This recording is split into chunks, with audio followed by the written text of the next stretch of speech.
Hey guys, Ben Painter, and today we're back once again for another video, and this time we are at Daytona Milton Keynes for the second round of the Daytona Superchamps competition. Now, what you are watching is in fact the second round. I did miss the first round due to a conflict in events, but we're going to hop straight into the footage and we're going to see how we get on today. Now, the format for this one was a heat followed by a second heat. This then put our points together and we lined up in a consequential final, and then obviously the results from the final all added together in terms of points to give us our overall result. Now, for our first heat we started in 5th position and we were able to make a position very early, moving us up into 4th place, which I was very happy with, and I was hoping to just keep pressing forward and hopefully manage to have a little battle with the other 3 drivers that are up ahead of us at the moment. Now, obviously I'm racing in the heavyweight category. We did also have the lightweight category of drivers on track with us, however they were further up the field and they were released about 20 seconds up the road, giving us a better chance to race the other drivers in our category. We're also competing on the Linkback and cliff drop sort of layout for the track, which is not something I've done before, and this is actually my second ever competitive event at Daytona Milton Keynes in 3.5 years, which is actually quite surprising. So we're going to come in here and see what we're able to do. We look down the inside here coming into the hairpin, and unfortunately we just lose the back end of the car under braking, and we just come into the corner a little bit too hot and we end up spinning ourselves out to avoid completely pile driving everyone that is up ahead of us. So unfortunately, round the first lap, we've gone from 5th to 5th once again, and we are at the back of the pack. Now, not too much else really happened for this one until later on in the heat, where we come to lap 4, and this was in fact our fastest lap of this first heat. We're hoping to make some inroads back on the other drivers who were up ahead of us, and honestly was a little bit disappointed with myself for spinning the car out so early on the first lap. Just came into the corner a bit too hot, was on the cold part of the track, hit the brakes, nothing really happened, hit them a bit harder and spun myself out. So on this lap we're then going to drill in and see what we're able to do here as we come around into the cliff drop section and the link back section of the track. Obviously not the conventional national layout, and I was a bit confused as I've never driven this layout. I've only ever driven the national layout once, I believe, or no, sorry, once in a competitive setting and once just for a bit of fun. So obviously we were still a little bit rusty at this track, still trying to find our bearings, but this was in fact our fastest lap of this very first heat, trying to preserve the momentum of the car as much as possible. We're even ducking our head down to try and reduce that wind resistance as we come up the straight. We're crouching our body down. We then resume to a normal driving position here as we come around the sweeping left-hander before the hairpin, where we span out, trying to get as close to that apex as we can without clipping into the tyre barrier. And once again we're doing the same, coming around the last corner, trying to swing that car in early to minimise that track distance, and we come across the line with a 1 minute 19.559, which was in fact our fastest lap and was actually our fastest lap of the whole day. So once more we're going to try and catch up with Will, who's up ahead of us here in 4th place. Obviously we've managed to make some decent inroads into his position, obviously being quite far back after spinning ourselves out. We were about 8 to 10 seconds back, so to be able to regain that time I was really happy. And once more here you can see I'm trying to almost juke him out a little bit here. He doesn't quite see us, but he goes in quite hot into the link back section, and we're able to just slot our car onto the left hand side of the track and take the inside line coming into the next hairpin. So we're able to complete that move ourselves up into 4th place, and now we were hoping to see if we could catch up with the other drivers who were up ahead. We're going a little bit deep into this corner, getting bumped a little bit, but we're able to preserve our position well, and then we come onto the back straight once again to try and get our head down and see what we're able to do. Unfortunately in this one, however, not too much else really happened. We did catch up with the other 3 drivers up ahead of us, but unfortunately it was a little bit too little too late, and we come around to complete the first heat in 4th position. So a little bit disappointed with that, obviously, as we just had an error on our own part, and that caused us to only gain 1 place when I think there were a few more available. But with this we're going to jump into the second heat. So obviously with the heats we do a reverse from the first heat, so this meant that we were starting in pole position for this one. We got Barry Morris behind us in 2nd place, so I was hoping to rectify what we failed to do in that first heat and get our head down, try and get away as quickly as possible, and hopefully just check out and race off into the distance. However, Barry had other ideas here, sending it up our inside into the hairpin, and he's able to take 1st place from us. Now, instead of going for an absolutely diabolical move back straight away. I decided to almost preserve our position from the drivers behind, and I wanted to try and work with Barry to try and force a little bit of a gap before we then started to try and go for more overtakes. Obviously we're trying to push away, preserve that first and second place, as that's where more points are going to be given throughout this heat, rather than racing with the whole pack of drivers behind us. If it's just a case of one or two of us, then we can have a little bit of a battle more towards the end of this first heat. So you can see here once again, I was actually having to adjust my seat. I found it was the back end of the kart was sliding around a little bit. Obviously we were swapping karts every session, which we do like. We like swapping karts throughout each session, so just trying to get to grips with this one as quickly as we can. We're in the toe here, and you can see how much the wind resistance being mitigated is helping us down that back straight. So I decided to almost back off a little bit coming into this section of the track, just to ensure we preserved our position from the drivers behind, and we're going to see what we're able to do later on into the heat. So we sweep around here to complete the first lap. We're looking over our shoulder, and we have developed a little bit of a gap to the drivers behind. We come across the line with a 1:23.114.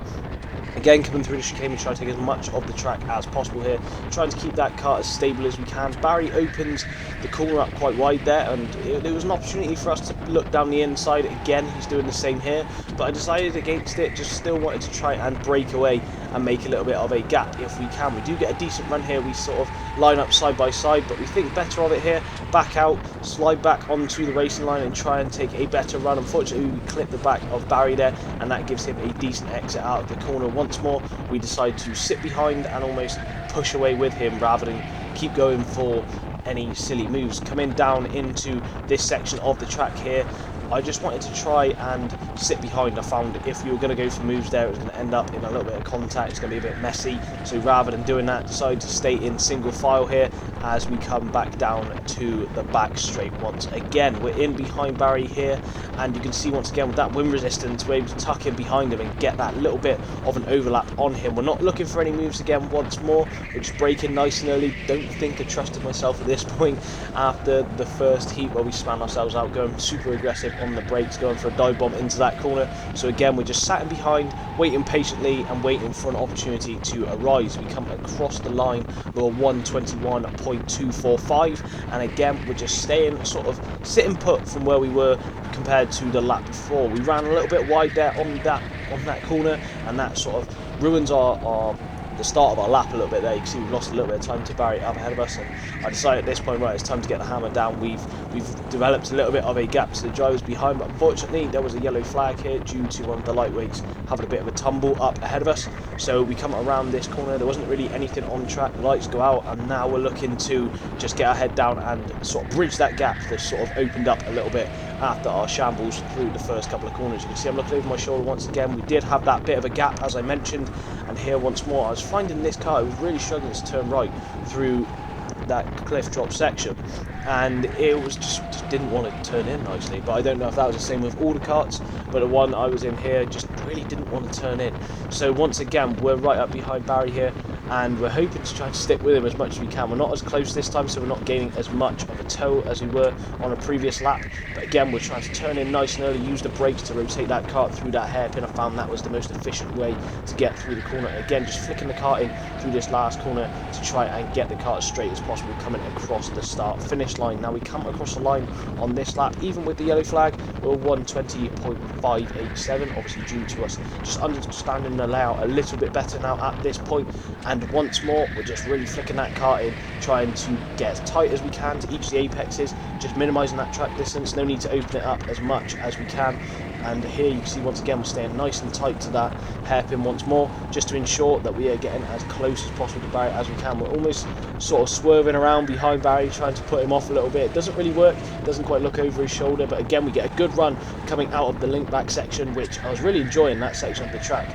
Once I got used to it, I found it was a lot more enjoyable than the normal national layout as well. I just found it was fun to almost flick the kart through and try and maintain your momentum as much as you could. Same with this cliff drop section as well. It was really fun, and it was a good little difference compared to the national layout. Once more, you can see we're on this back straight, we're right in behind Barry. Barry now at this point. We're getting closer and closer as we come around to the sweeping left-hander on the track.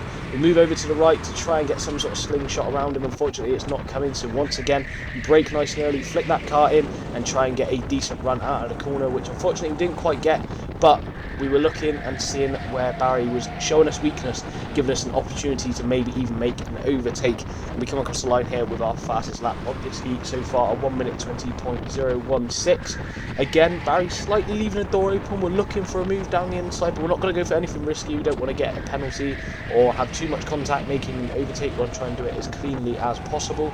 But unfortunately, we just sort of mess up our exit there, and you can see we've just lost a little bit of time to Barry up ahead. We lose the back end of the kart there on this lap, and we just lose our momentum once again. He's sort of defending that thin air. I think he expected us to be a little bit closer than we were, turning in nice and early once again for the link back section of the track. I was really enjoying this. Barry's getting a bit frustrated.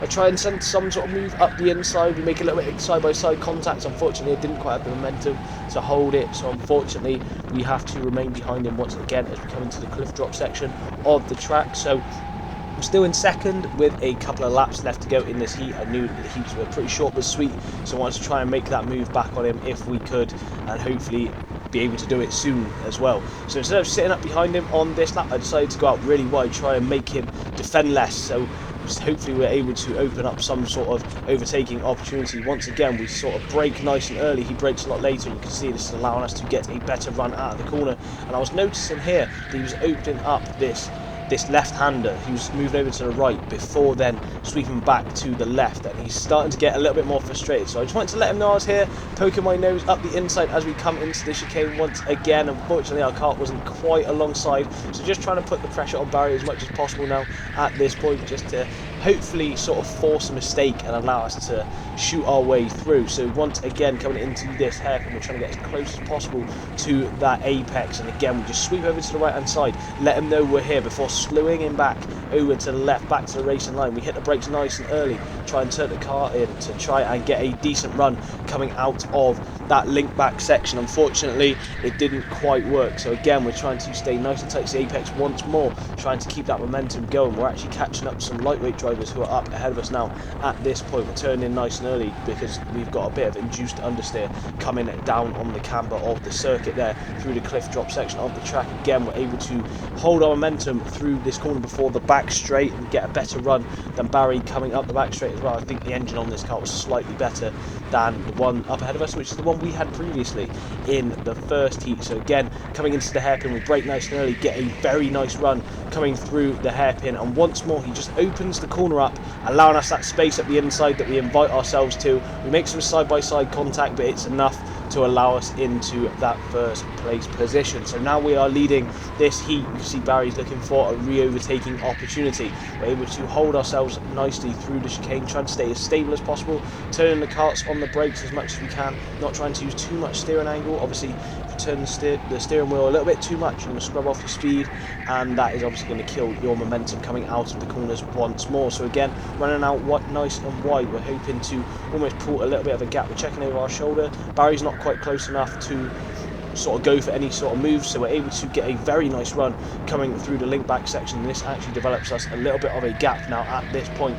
Once more, we're just swinging the kart through and trying to be as smooth as possible, and again opening the corner up here through that cliff drop section, really trying to turn that kart in early with that induced understeer as I mentioned earlier, and again coming onto the back straight, just trying to get as close to that tyre wall as we can without clipping it and losing our momentum. So instead of moving over to the left, just staying to the racing line here on the right hand side, just trying to plough our way forward, trying to get that gap. As I mentioned, I believe we had now developed a little bit of a gap on this lap, which I was really happy with. Swinging that kart in once again, really rotating the kart on the brakes, barely using any of that steering angle, and then coming into the last corner once again, trying to use a little bit of that rumble concrete on the inside to cut off the track distance, and that was in fact our fastest lap of the second heat, a 1 minute 19.777, which was actually slower than our first heat, which I was quite surprised about. But we are now catching up to one of the lightweight drivers. This is actually the last placed lightweight driver who set off 20 seconds up the road ahead of us, so we've made some decent inroads into their race as well at this point. I believe this is the driver who was involved in the yellow flag earlier in the race, and I knew at this point that as we were catching up, I didn't really want to go for any robust moves, sort of forcing the lightweight driver out of the way and then causing us to get any sort of silly penalties. So I was happy to sit behind them at this point, but they were taking all sorts of rugged lines, and I was really now getting a bit panicked, because just sitting behind the driver up ahead of us was allowing Barry to catch right up as well. You can see I'm checking over my shoulder not just once but more than once here, and again as we're coming onto the back straight we have to swing over to the left hand side, and as we look over our shoulder, Barry is right up behind us. You can't quite see him yet, but there he is. He's right on our bumper. He's actually pushing us now, so that gap we developed had now gone going into this last lap. So I decided to take a bit of a defensive line in the middle of the track, swing the car in, trying to park it on the apex almost. Barry gets a decent little switch back here. He's alongside us as we come onto the last corner. We try and take a nice tight line, stopping any switchback, but he's actually gone sweeping around the outside and beating us across the line. So we do unfortunately finish this second heat in second place. Now we do move into the final, however unfortunately this is about as much of the final as you're going to see, as my camera decided to pack it in as soon as the lights went green, which I'm actually quite frustrated about, as this was the most entertaining race for us personally. We did start in second place, we moved down to third off the start, but swiftly moved our way back up into first after battling with Charlie Fenton and Barry Morris. But we did in fact come in first place overall for this one, and we rounded out this second round with a win. So this does in fact bring us to the end of the video, guys, so I hope you have all enjoyed this one. If you have, can you please leave a like on the video down below, as I really do appreciate it. And if you're new to the channel, if you haven't already, make sure to hit the subscribe button, as it really does help me out. Now we will have some more footage from Daytona Superchamps coming up very soon, but in the meantime I'll catch you guys in the next one. Take care.